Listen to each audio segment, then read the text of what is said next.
Katsinas. Trustee Malani. Here. Mayor Peacock. Here.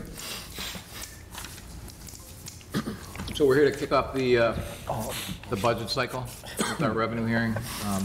I know we've already had an overview of it. So with this, I will turn it over to you, Anne Marie, or to Tom. Okay, so I'll make a couple of comments and then we can go forward with the presentation. First of all, I'd like to thank Trustee Fenton for the chocolate chip cookies they've made tonight. Thank you very much. Everybody fill up on sugar so you're ready to go. What we're doing is we're reviewing our revenue budget for 2020. This is one of a series of meetings to review and comment on our village's budget. Today we set the table for our 2020 budget by identifying the revenues available for 2020.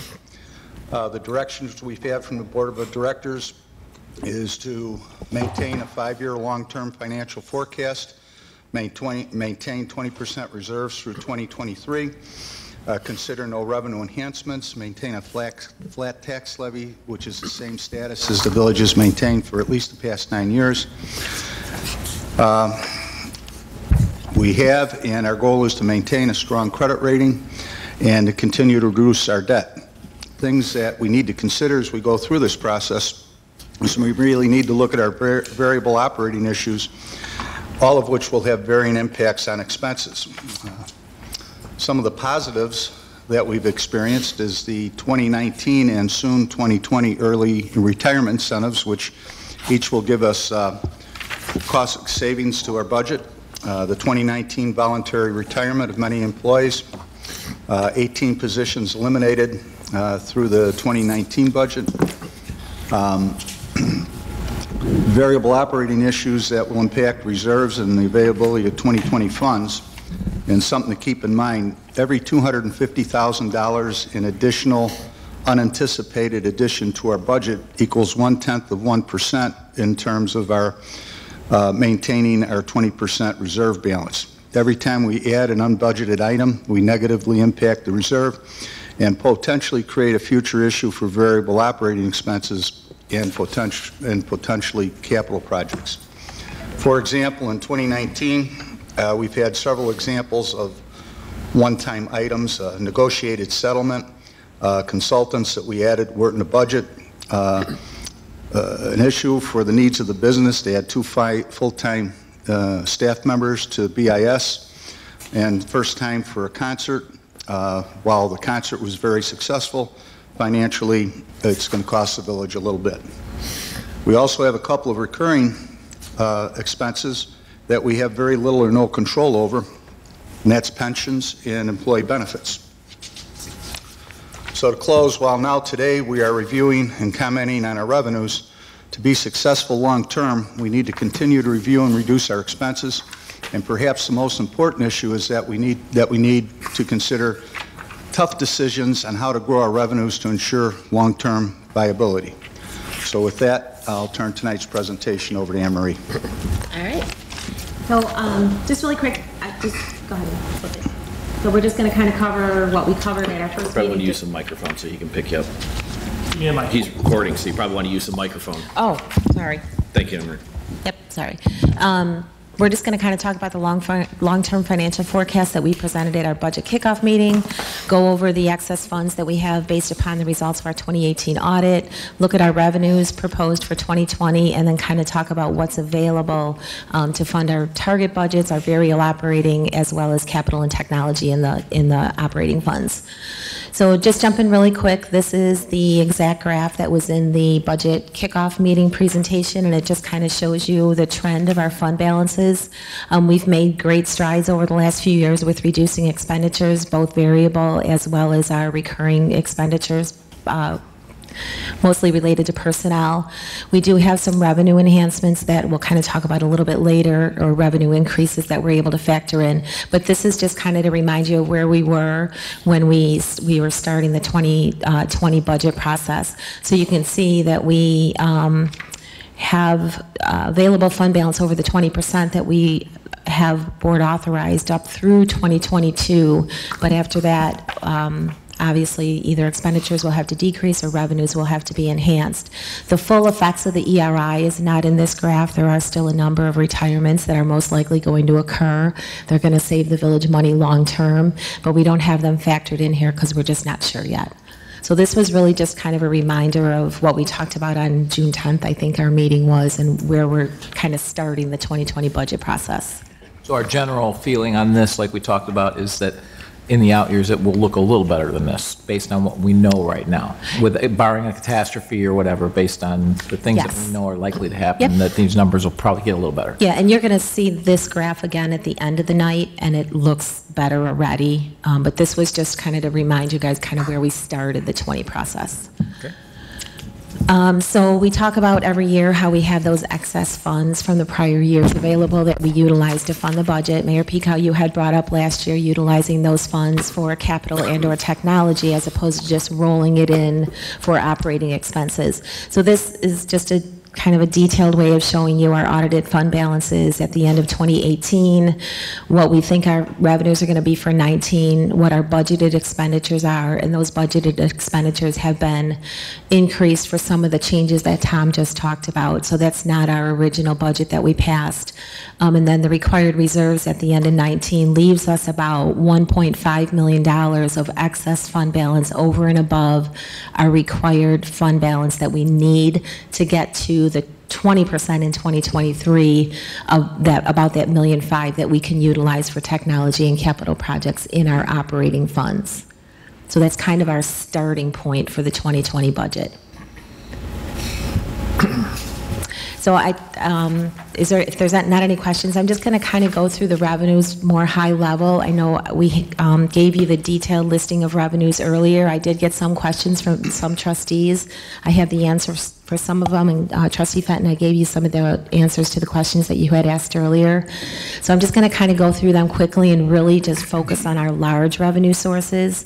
If there's any questions on any of the items on the handout that we gave you, we can go over them, or you can ask me after this or whatever. But I'm just going to, like I said, just kind of cover the high-level ones. So this is hard to read, so it's probably better looking at your piece of paper. But I just kind of wanted to present, especially for the new trustees, just kind of the breakdown of where our revenue sources come from. Property taxes are a huge amount. Obviously, sales tax is a really big piece of that pie. Sales tax is almost 50% of our general fund revenues, so we're very dependent on that sales tax. Grants and reimbursements we get for various reasons. Water and sewer fees are obviously a large amount of our revenue source, but those are dedicated strictly to the water and sewer expenses. Development fees around there, recreation fees are a substantial amount also. So this was really just kind of to give you a general idea of the different kind of buckets of revenue that the village has. Tom touched on some of these, but some of the assumptions that are built into the master revenue listing that we handed out that includes our total revenue for 2020. No new home rule revenue sources. Once again, there's a lot of home rule taxes out there that we are able to assess that the village has not done so to date, and none of those have been included in the budget. The only one that we've taken advantage of to date is truly the home rule sales tax. No debt proceeds are included as a revenue source. When we get to our capital budget, we'll probably have that discussion, but for now, there's nothing included in here for debt proceeds. As Tom mentioned, property tax levy is once again flat. We've kept it that way for a number of years, and I'll talk a little bit more about it later, but the dollar amount is the same as it has been for a number of years. Development fees were based upon 35 new single-family homes, 178 townhomes, and then those commercial developments that are listed there. We worked with Development Services in great detail on coming up with the revenue estimates for development. Recreation fees. Recreation obviously looks at all of their programs, all of their fees and charges for the pool, the sportsplex. We work with Orland Park Health and Fitness, or Power Wellness, I should say, to come up with their revenue budget. So we look at pretty much by line item in those funds. Water and sewer is based upon our rate study. This is the last year of rates that we have established per ordinance. So sometime in 2020, we'll have to go out and do another rate study with the firm that, hopefully with the firm that we've done it with before.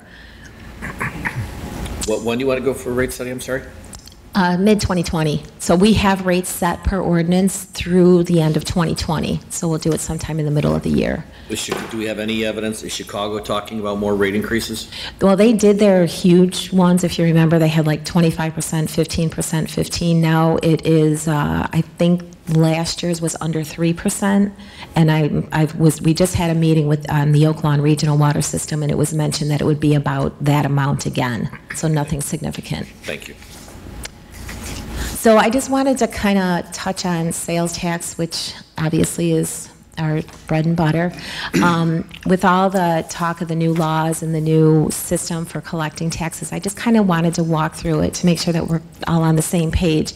So effective January 1st of 18, out-of-town retailers were told that they needed to, or out-of-state retailers were told that they needed to collect use tax, which is 6.25% of the sale, and it's distributed to us on a per capita basis as opposed to based upon point of delivery. So we get, for the sale, if we had a sales tax, we'd get it dollar for dollar, whereas use tax is distributed differently, so we don't get nearly as much. January 1st, 2020, marketplace facilitators were added to that, where they have to require any retailer that sells through them to collect that use tax. Once again, distributed to us on a per capita basis. Beginning July 1st of 2020, the requirement switches from collecting use tax to actually collecting sales tax, a retailer's occupation tax, which is our 1% that we get through the state, as well as our 0.75% home rule sales tax that we get. So that's a significant change that is supposed to go into effect on July 1st of 2020. It'll reduce the use tax we probably collect, but it'll increase our sales tax, which is going to be helpful to us because we get all of the sales tax as opposed to it being spread out on a per capita basis. Mr. Chairman? And is there a way, is there a way to make sure that these out-of-state retailers are charging the tax? If there is, I don't know what that way would be. I don't know if there's something that the state of Illinois is going to be putting in place audit-wise or looking at different entities to see if that is occurring. And the only thing that I know about this is that the state is requiring companies with a certain volume of sales, because obviously there's places that may have $3,000 worth of sales. They're not going to chase after those people, nor do we want to. But for, I think, and I want to say the number's 100,000. Yeah, I think sales. it's over 200 individual sales transactions and then over $100,000. Okay. Mr. Chairman? Trustee Callen. So we're using that additional revenue in our numbers we're talking about, correct? So we're using the July 1st, so the end of the year of 2020, that, are you protecting that revenue or are you holding it back because you don't know how it's going to happen? Yeah, so what we did is we looked at sales tax and home rule sales tax a lot of different ways. We looked at trend, and we'll show you a trend line in a couple minutes.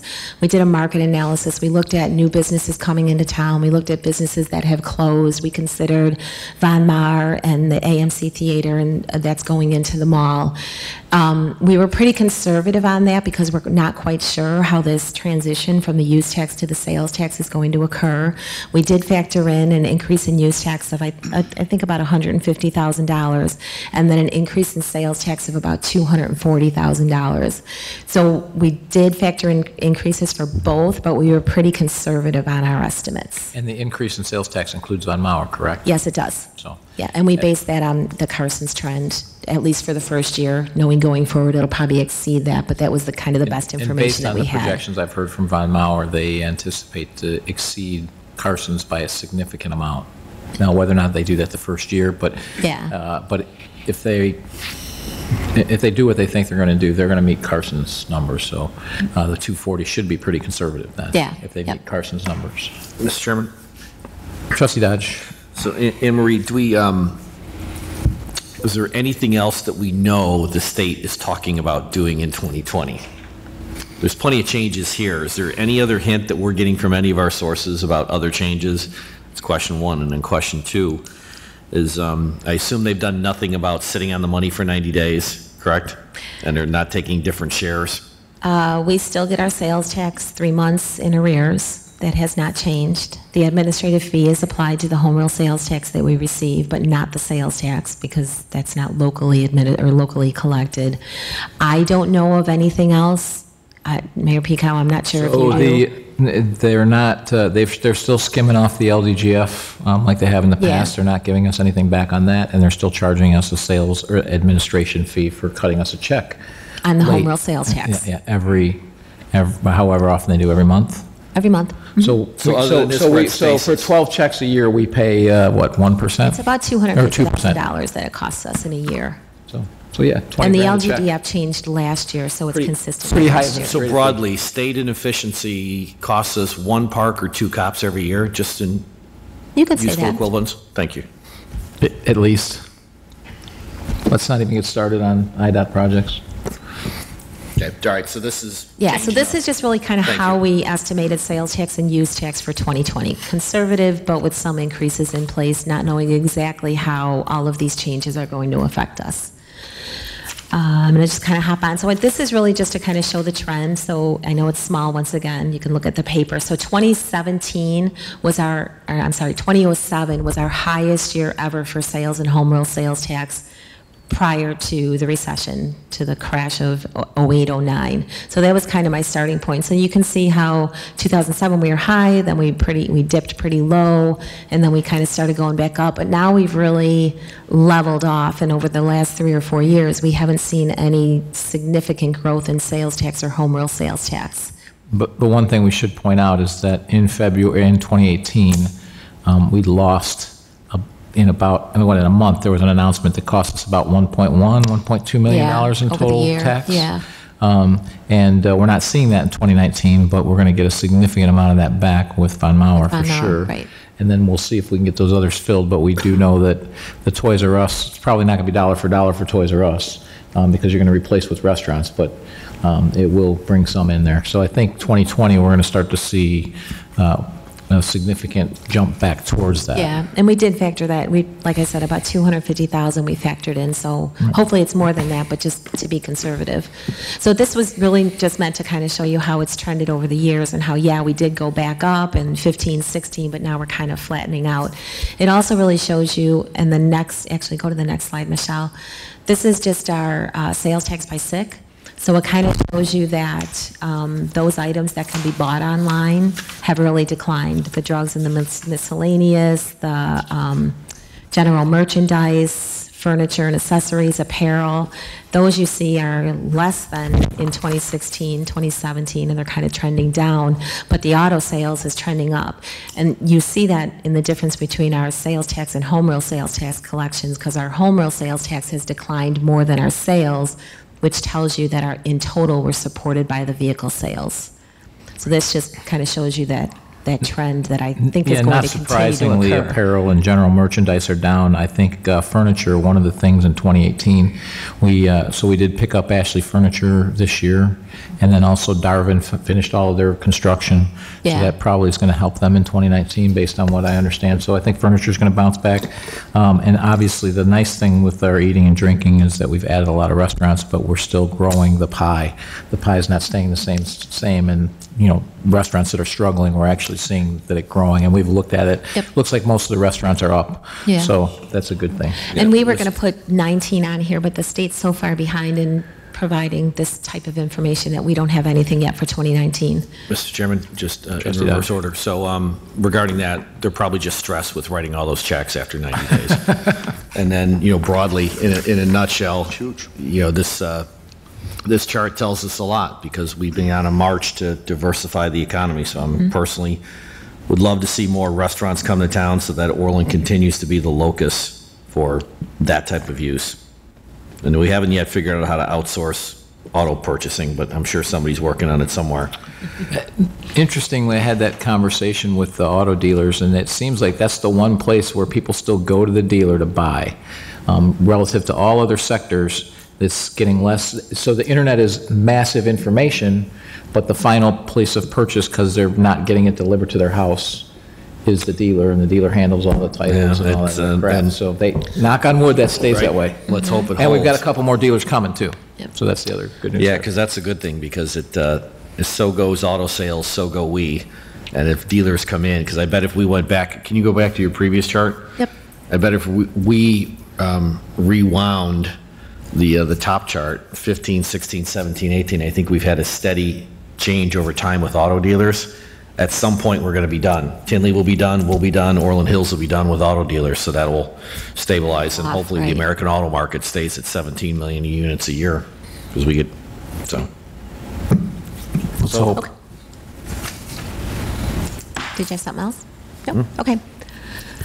So property tax levy. So this is our breakdown of our property tax levy, and you can kind of see by the different bars what we actually levy for: debt service, police pension, IMRF, FICA, rec and parks, and then our general corporate. So 2019 is our proposed, or the dark brown is our proposed levy for 19, and obviously the lighter is the actual levy for 18. So you can see that we really shifted between the different components of our levy from one year to the next. We had a debt roll-off of about $1.4 million, so we paid a GO bond issue in full.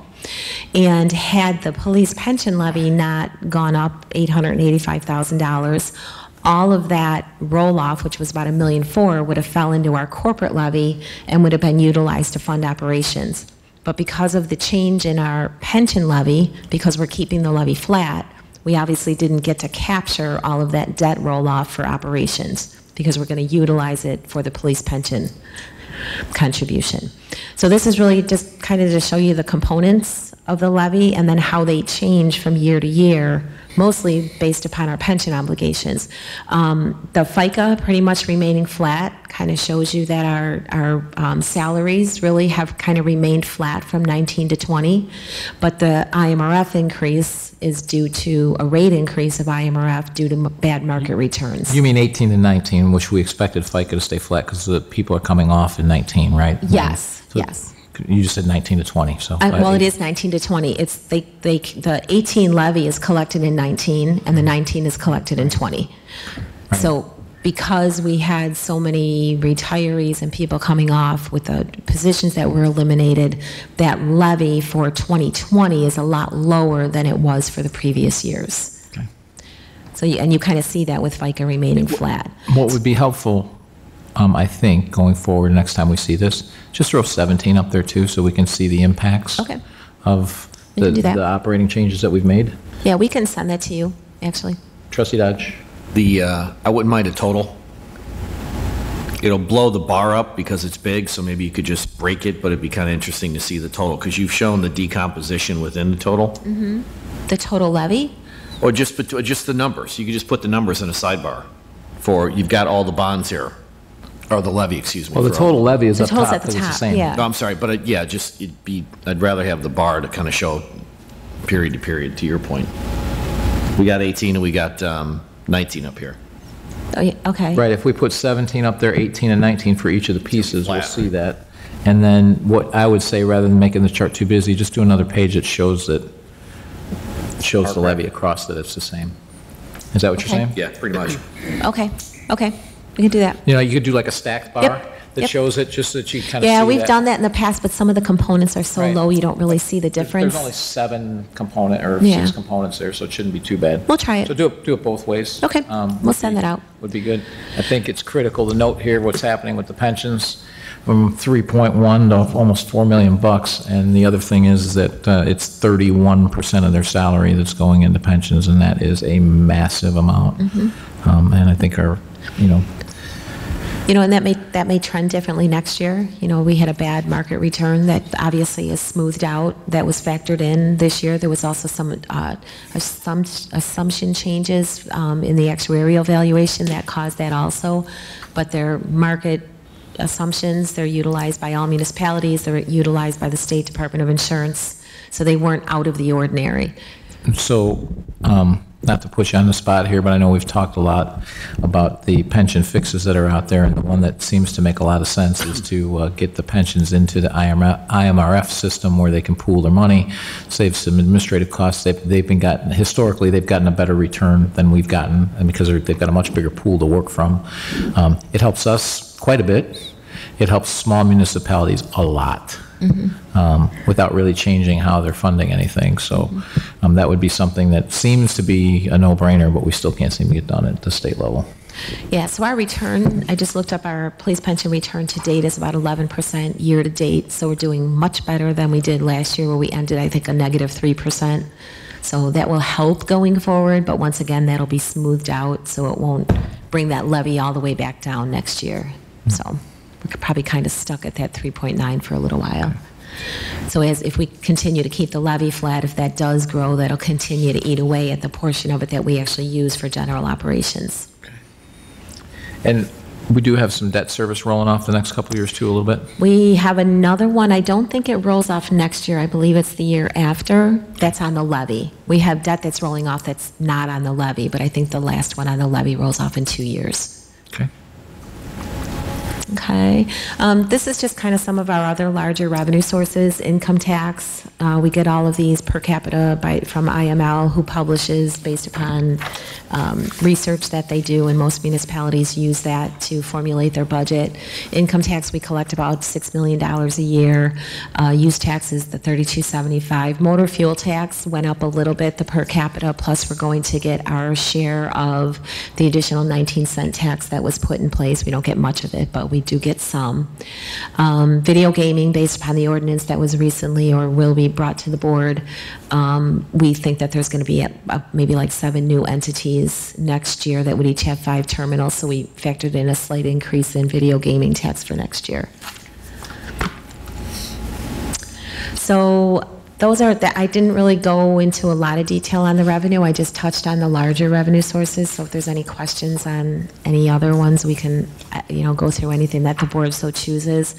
So based upon what we've talked about, we think our fund balance at the end of 19, based upon that first slide that we showed, is going to be about 29 million. Some of that is obligated, some of it is not. Revenues of about 60 million. Recurring expenditures about 56.7, and this is just operating. So this is just the general fund, Parks and Recreation, Civic Center, and Museum. Variable expenses, 2.8 million, which is equal to what the target was that was distributed to the departments last year. So there wouldn't be any growth in those variable expenses. Our required reserves, about 28 million. That excess fund balance from 19 would be obligated just to capital and technology, and then that would leave about $500,000 available for what we call discretionary funding, where we bring items to the board that don't fit into the operating budget of the departments, and the board makes decisions on whether or not they want to fund those. Or we could make the decision that that's going to go just towards capital and technology, or whatever the board chooses. But it seems like we're going to be able to fund at least the budget amount, the operating budgets within the departments that they had last year, and still have a little bit excess left over. A broader discussion that would be helpful to have, because we've talked about this before, about our levy. It's been flat almost a decade, and but as we grow, and we're a lot bigger now than we were, the pie is obviously much larger than it was, which is good. I mean, our taxes for Orland Park are down, but one thing that would be interesting to see is, over the time where we've kept the levies flat, is what's the tax rate been over that time, because that kind of is a better indicator than just a levy, because that gives factors in values. It also factors in the growth of the village. Yeah, if you want, we can actually show you that. It would take us a minute to pull it up, but we can show that to you if you want to see that now, or we can just email it to the board. Okay. Yeah, that'd be great. Let's see it Okay. now. Yeah. You'll see it? Okay. One, Yeah. Ms. Peacock, quick question. So Anne Marie, when we look at this number, this is the fund balance or the required reserves, the 28. The 28's everything, including the enterprise funds that have specific revenue, or no? This is really just operating? This is just operating. So this water and sewer are not in here? Nope, that's Okay, all thank you. separate. Just verifying. Just, it's related to the board's policy of maintaining that 20% fund balance yep. in the general fund. So just give us, oh, there we go. I need my glasses for this. So go up all the way to the top. So you can see that final extended rate on row 6. So that's kind of how our rate has fluctuated from year to year. We obviously don't have the 2019 rate So in there 18 yet. is 0.55. If we take it out, how far did we keep the levies flat there? At least till like 09 timeframe? 9 years. You'll have to scroll down a little, Michelle, to see.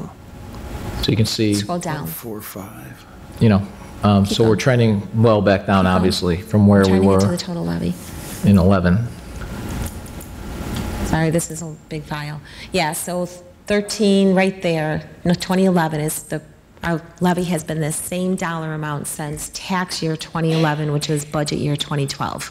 And obviously, that's about the time that all of the assessments and crashes caught up Well, with. you can see up Right, there it went- too, see where our equalized assessed value in 2011, it fell by 14.56%, up one cell. There you Right. go.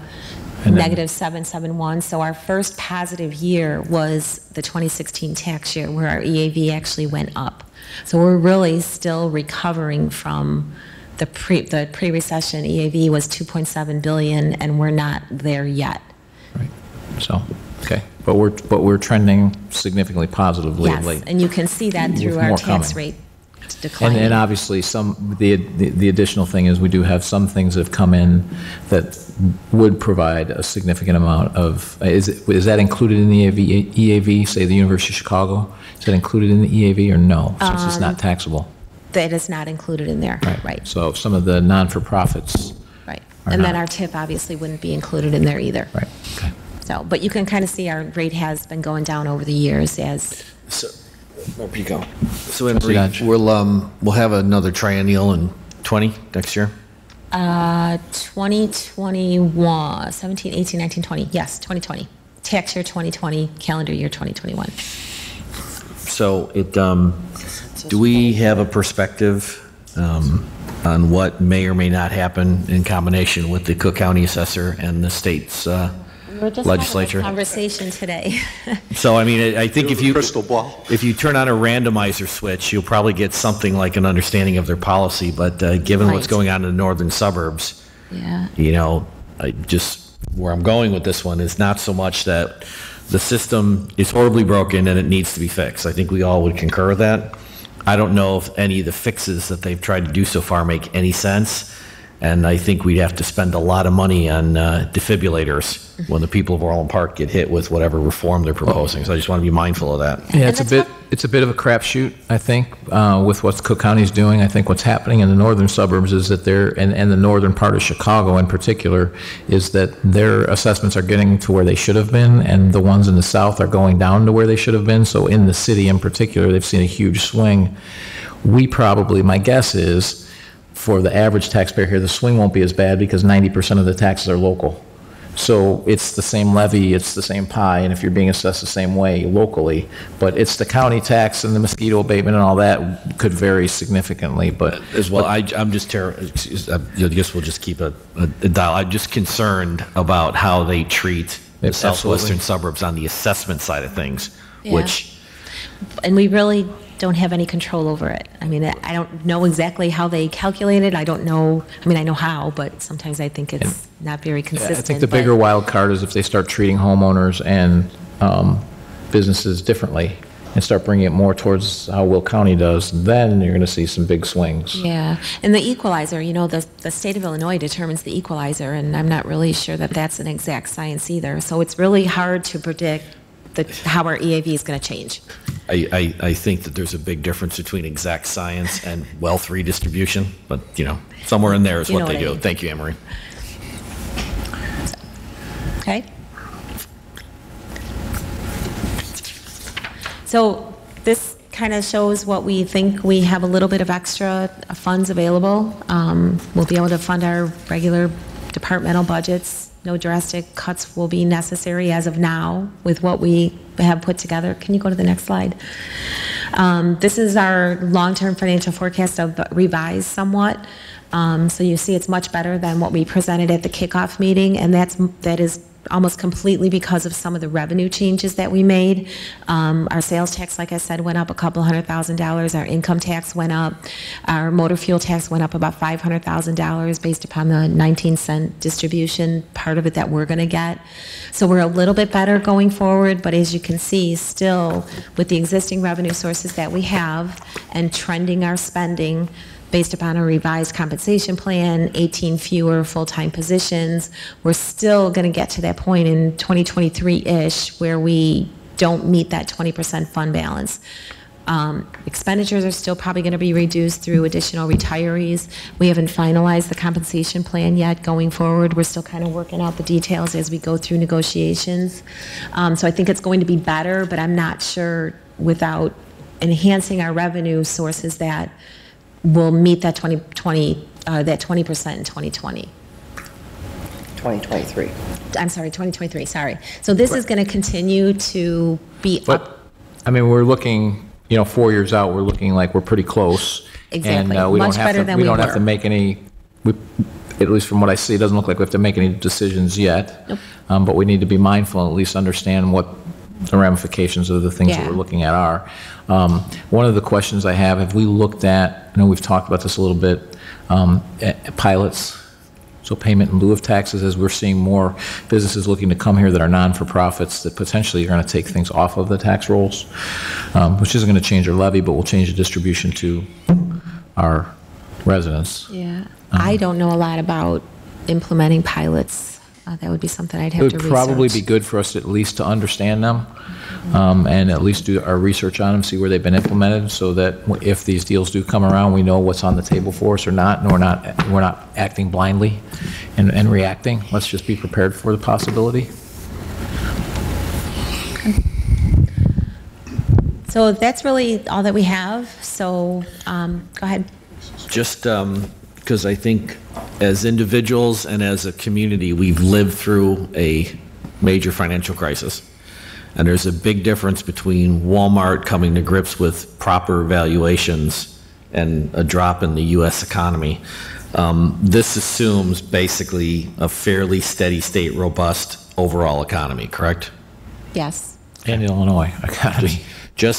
You are absolutely doing right. a little bit of, in the back of the envelope, I think it probably makes sense from a planning perspective that I don't think God willing, we won't see a financial crisis like we did in 7 and 8.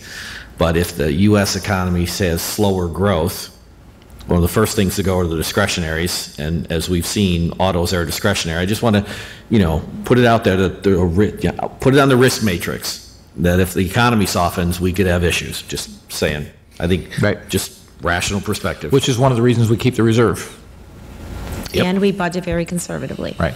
Well, we ought to be pretty proud of the fact that we've had these kind of reserves for a while. I mean, we've been making progress on this one, but we're getting to a critical juncture. We have aging infrastructure and things are expensive. Last 2 years, we did a lot of heavy lifting to change this perspective. Exactly. And which was great. The whole board, I know there were a lot of difficult conversations, but I know we did a lot of heavy lifting to get there. Yeah, if we put the chart up there that we had put together 3 years ago, it's drastically different than what you're seeing now. So we've made great strides. So usually what we do is we present go ahead, sorry. Mr. Chairman, Trustee Fenton. when is the census? Is the census in 2020? 20. And then hopefully that will change our per capita. Yes. So hopefully, did you figure any of that into any revenue or No, just because it wouldn't actually hit in 2020. get in 2021? I believe it's either 2021 or 2022 that it hits in. 22. Yeah. And government doesn't move that fast, so I'm I pretty was sure just going to it's say then. that. That It'll what? It takes them It's a at while to least count. 2022 by the time they get around to it. Okay. But it is it is something that we need to make sure in the village manager's office, we're communicating with our residents to make sure they're filling out the census data, getting that in there, because we know Illinois has probably lost ground from a population perspective, but Orland Park hasn't. So that's going to definitely change our distribution, so that's really important. So are there any other questions on the detailed revenue that was handed out? Anything? Mr. Chairman, I have a question real good. It's just a Trustee general Marley. comment or maybe something for the new people that haven't done this very often.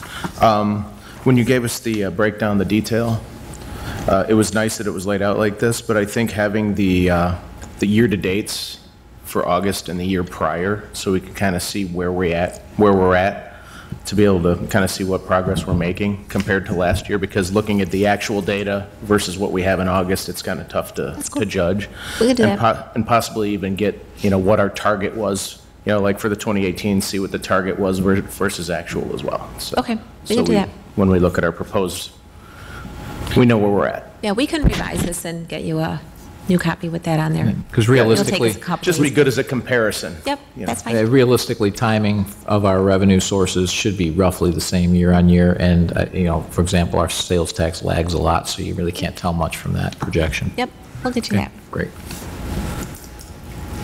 Okay. Okay, so what we usually do then is if you are comfortable with the revenue that was presented tonight, you kind of bless it. It's not formally approved until December. It can change 50 times from now until then, but just kind of bless the dollars that we have listed on here, the 121 million in revenues, and then we can move forward and start formulating the expenditure side of the budget.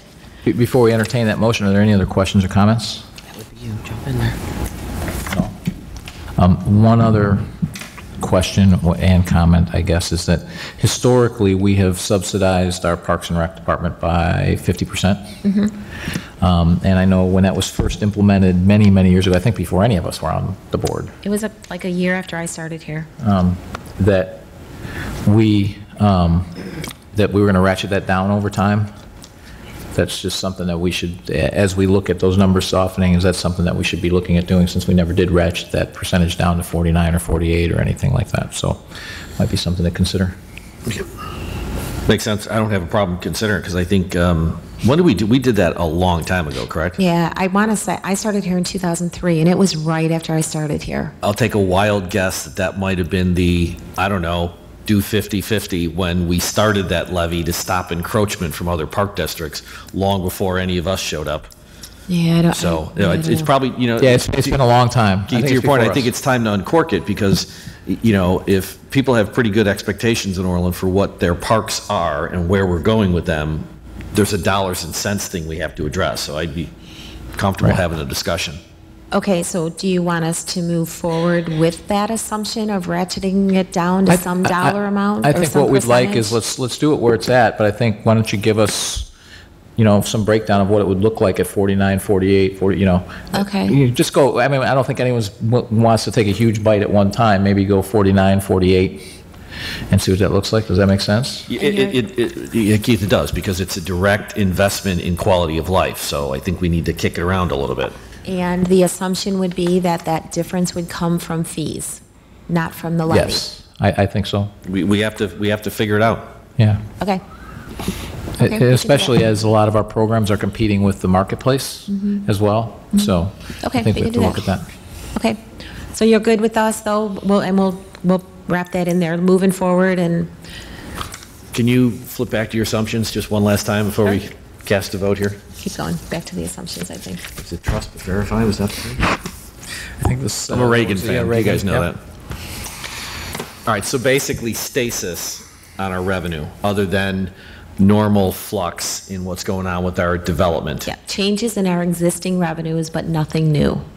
And then, we all made a pretty big investment in getting Sears and Carson's back online, so let's hope they come back strong the way we're hoping, because that was a strong store for Carson's. Yeah, and just because sales tax lag and we've only collected through April, as we go through the budget process, if we get additional months and then we see that our sales tax is increasing, then we'll revise our projections. So we don't Yeah. just take these numbers and stop, we continue I to mean, look at it. Yeah, I would contend that even if we see some strength, based on the concerns that we potentially have, and the fact that we think we're in a pretty good place without having to make a lot of hard decisions, I would prefer to stay conservative. Okay. And say, surprise, we end up doing very well next year and we start exceeding, well, now we can start funding some of these capital projects, roads, parks, and those types of things with that excess. Okay. This is the easy conversation, I think. Expenditures will be tougher. Yeah. It will be, but this makes it easier to have the expense one. It does.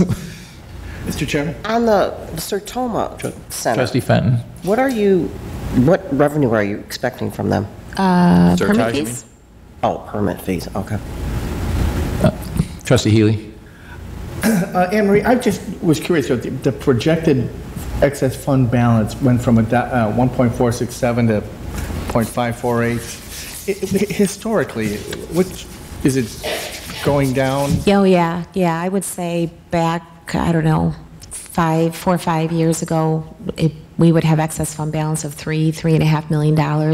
But as everybody's variable budgets have shrunk and as their departmental budgets have shrunk and our operating budget has gone down, every department is kind of coming closer to budget every year.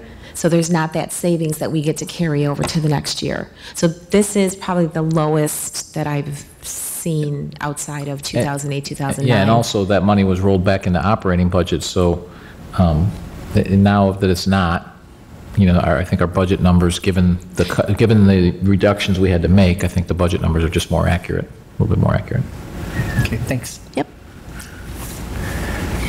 Okay. I'll entertain the motion. So, comment real quick, and then I'll do the motion. When we do talk about ratcheting down, when you're doing your research about ratcheting down the rec subsidy, I think it'd be good also to do a little research. I hate to be giving you more tasks to do. I know that you're doing a lot nowadays. Your department does a lot, but you're also a little bit down staff. Is that I would love to see the data of our neighboring towns who have park districts. 'Cause I think that's a huge thing that is a detriment to a rec department, is that they're not its own tax entity. And I think it's one of the reasons why sometimes they get shorted money on occasions, because they don't have their own tax levy. So I think I would like to see that information, that side information, to see what the other towns do. As I think people are getting tired of me saying this, but 7 cents per dollar, less than $450,000 for an average home, that's a lot of, we give a lot of benefits to our citizens. And not a lot of people understand that we don't have our own tax entity for our parks and rec departments. I think we need, if we're having the cut side, let's see where we're compared to other communities. I think that's make it a more rounded conversation. Yeah. And I think it's important to recognize that, that's true, that we don't have that, look at how many parks we have relative to those places that have park districts. So the village has really funded parks pretty heavily. We put a lot into it. We put a lot of care into it. We do it efficiently and effectively. I think I was talking to Gary Couch today, and he said Bo was at an event, and they were talking to a community of 500,000 people, and said, we've got 500,000 people, and we've got 90 parks for all 500,000, and you've got 64 parks for a tenth of that. So I think it's important that people recognize that historically the village, and this goes way back, this goes back to when I was a kid, and before Tom was on the board, that's a long time ago, that there's been a lot of dedication towards parks in this town, and making sure that developers contribute open land. I know that was required pre-mall even. So kudos to the board for the last 50 years of doing a great job with that. Yeah, the piece I think we all wrestle with, and I just hope that people of Orland Park understand what we're trying to do, which is balance all these considerations, because I've always been pretty proud of the fact that we've got a lot of parks. Now we got to figure out how we're going to pay for it, because I think we've been on this march for some while. Costs were doing this, revenues were doing that, and as we continue to diversify the economy, all those things we've been talking about and working on, these are the hard conversations you got to have as a board. So. Well, we'll be bringing that next, so that's our next hearing, is the capital and IT. So we'll be bringing that on September 9th. And once again, we'll bring it just with our existing funding sources, without any debt issuance. That's kind of how it'll be presented, and then after discussion, we can determine what we're going to do going forward. Okay. But for now, if you are good with it, if you don't mind making that motion, and it allows us to kind of move forward. Trustee Calandrello? Sure. I move to recommend directing staff to move forward using the assumptions as proposed in the tentative FY 2020 revenue estimate, to prepare the FY 2020 expenditure budget. Second. Motion's been moved and seconded. Call the roll. Trustee Calandrello. Aye. Trustee Fenton. Aye. Trustee Dodge. Aye. Trustee Healy. Aye. Trustee Malani. Aye. Mayor Peacock. Aye. And I'll entertain a motion to adjourn. So moved. Second. All in favor? Aye. Aye. All opposed? We're adjourned.